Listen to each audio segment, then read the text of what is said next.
MP साहब भी यहीं पे हैं, बीजेपी के स्टेट प्रेसिडेंट भी यहाँ पे हैं। आप ये सवाल उनसे करिए ना, मुझसे क्यों वो पूछ जवाब रहे नहीं देते। अगर मेरे हाथ में होता इलेक्शन कराना, मैंने कल इलेक्शन कराए होते यहाँ पे। मैंने राजस्थान, तेलंगाना, छत्तीसगढ़, मध्य प्रदेश के साथ इलेक्शन कराए होते। कल हमारे वोट गिन रहे होते। ये हकीकत ये है कि बीजेपी वाले 50 क्या 10 का भी नंबर आज पार नहीं करेंगे और इसलिए यहाँ इलेक्शन नहीं होगा। नेशनल कॉन्फ्रेंस के उपाध्यक्ष उमर अब्दुल्ला ने आज नौशहरा में जनसभा को संबोधित करने के उपरांत कहा कि बीजेपी जम्मू कश्मीर में विधानसभा चुनावों में 50 से अधिक सीटें जीतना तो दूर की बात, उनके लिए 10 सीटें जीतना भी मुश्किल हो जाएगा। केंद्र सरकार एक बार जम्मू कश्मीर में चुनाव करवाए तो सही। पत्रकारों द्वारा जम्मू कश्मीर में विधानसभा चुनाव न कराए जाने को लेकर पूछे गए सवाल पर उमर ने कहा कि चीफ इलेक्शन कमिश्नर हर बार कहते हैं कि जम्मू कश्मीर में चुनाव कराने से पहले गृह मंत्रालय और जम्मू कश्मीर उपराज्यपाल प्रशासन से सलाह मशवरा करना होगा।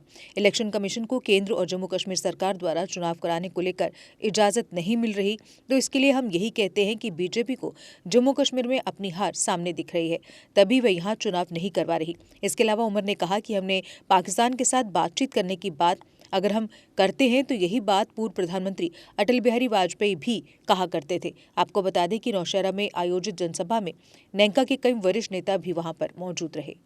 शुक्रिया, नमस्कार, आदाब, सत श्री अकाल। एमपी साहब भी यहीं पे हैं, बीजेपी के स्टेट प्रेसिडेंट भी यहाँ पे हैं। आप ये सवाल उनसे करिए ना, मुझसे क्यों वो पूछ जवाब रहे नहीं देते। अगर मेरे हाथ में होता इलेक्शन कराना, मैंने कल इलेक्शन कराए होते यहाँ पे। मैंने राजस्थान, तेलंगाना, छत्तीसगढ़, मध्य प्रदेश के साथ इलेक्शन कराए होते। कल हमारे वोट गिन रहे होते। ये हकीकत ये है कि बीजेपी वाले 50 क्या 10 का भी नंबर आज पार नहीं करेंगे और इसलिए यहाँ इलेक्शन नहीं होगा। जहाँ तक इलेक्शन कमीशन का सवाल है, सवालिया निशान तो उन पे भी उठते हैं। हम बार बार इलेक्शन कमीशन से पूछते हैं कि आखिरकार क्या वजह है कि जम्मू कश्मीर में इंतखाबात नहीं हो रहे हैं। जहाँ कुछ महीने पहले chief election commissioner of India को जम्मू कश्मीर में वैक्यूम नज़र आया। उन्होंने एक सवाल के जवाब में ये कहा था कि there is a vacuum and that vacuum needs to be filled. आखिरकार क्या वजह है कि जम्मू कश्मीर में इंतखाबात नहीं हो रहे हैं। अक्सर बेशतर इलेक्शन कमीशन से जवाब ये मिलता है कि जम्मू कश्मीर में होम मिनिस्ट्री से और जम्मू कश्मीर की हुकूमत से मशवरा करना होगा हालात के बारे में। अब अगर इलेक्शन कमीशन इलेक्शन नहीं करा रही है, कहीं ऐसा तो नहीं है कि उनको जम्मू कश्मीर की हुकूमत और मरकज़ की हुकूमत से इजाज़त नहीं मिल रही। और अगर ये बात सही है तो फिर सीधा इसके पीछे वजह यह है कि बीजेपी वाले यहाँ इलेक्शन नहीं कराना चाहते। लेकिन हम दोनों बीजेपी और इलेक्शन कमीशन को इसके लिए कसूरवार ठहराते हैं। दोनों का फ़र्ज़ है यहाँ इलेक्शन कराना। सर, बीजेपी से ये कहा जा रहा है कि पाकिस्तान से बातचीत के लिए नेशनल कॉन्फ्रेंस बात करती है। जब कालाकोट में इनकाउंटर हुआ तो उस वक्त नेशनल कॉन्फ्रेंस ने पाकिस्तान से बातचीत के लिए कही। उन्होंने आपत्ति जताई है। लेकिन अब बातचीत की बात हमने नहीं की। बीजेपी के सीनियर और सबसे टॉलेस्ट लीडर जो माने जाते हैं अटल बिहारी वाजपेयी साहब, उन्होंने ये सिलसिला शुरू किया था।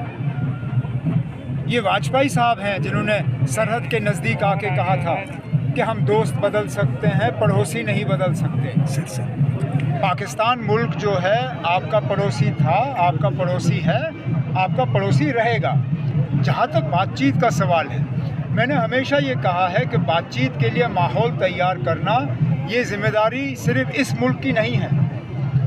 पाकिस्तान को भी जो हमारी परेशानियां हैं, जो हमारे कंसर्न्स हैं, उनको ठीक करना होगा।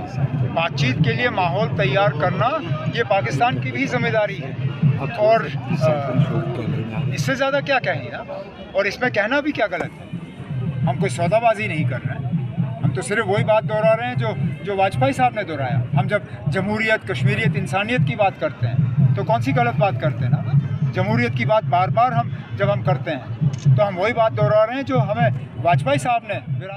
Exide neo Bharat e rickshaw अब करे डबल काम, चाहे बिठाओ सवारी या फिर ढोलो सामान, और कीमत भी मात्र 1,92,000।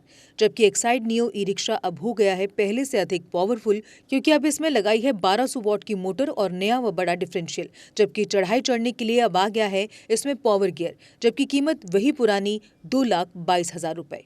एक्साइड नियो अब आया है नए रंगों व फीचर्स के साथ। मजबूत बॉडी, शानदार डिजाइन, आरामदायक राइड और असाधारण खूबियों से लैस नए जमाने की इस ई रिक्शा में मिलेगा रियर व्यू मिरर जो LCD डिस्प्ले में बदल जाए और ड्राइवर को बिना सर घुमाए गाड़ी को बैक करने में मदद करे। इस तकनीक में पहली बार पीछे कैमरा लगाकर ये अनूठी विशेषता प्रदान की गई है। चमकदार व ज्यादा तेज इंडिकेटर, लंबे समय तक चलने वाली बैटरी, बेहद शानदार LCD इंस्ट्रूमेंटेशन पैनल, मनमोहक आवाज वाले speaker, FM system, flexible roof के बदले बहुत ही सख्त उच्च ग्रेड की मेटेलिक रूफ, इनबिल्ट चार्जर, नए सुरक्षित रिम और अधिक पावर की मोटर के साथ बेहतरीन सस्पेंशन जो दे झटकों से आराम। तो देर किस बात की, आज ही आएं और अपना Exide Neo e rickshaw book करवाएं। हमारा पता है Sai Om power system, last matador stop, Anand Nagar, Bohri, Jammu. Jammu संभाग में डीलर बनने के लिए संपर्क करें 0191 2554 360।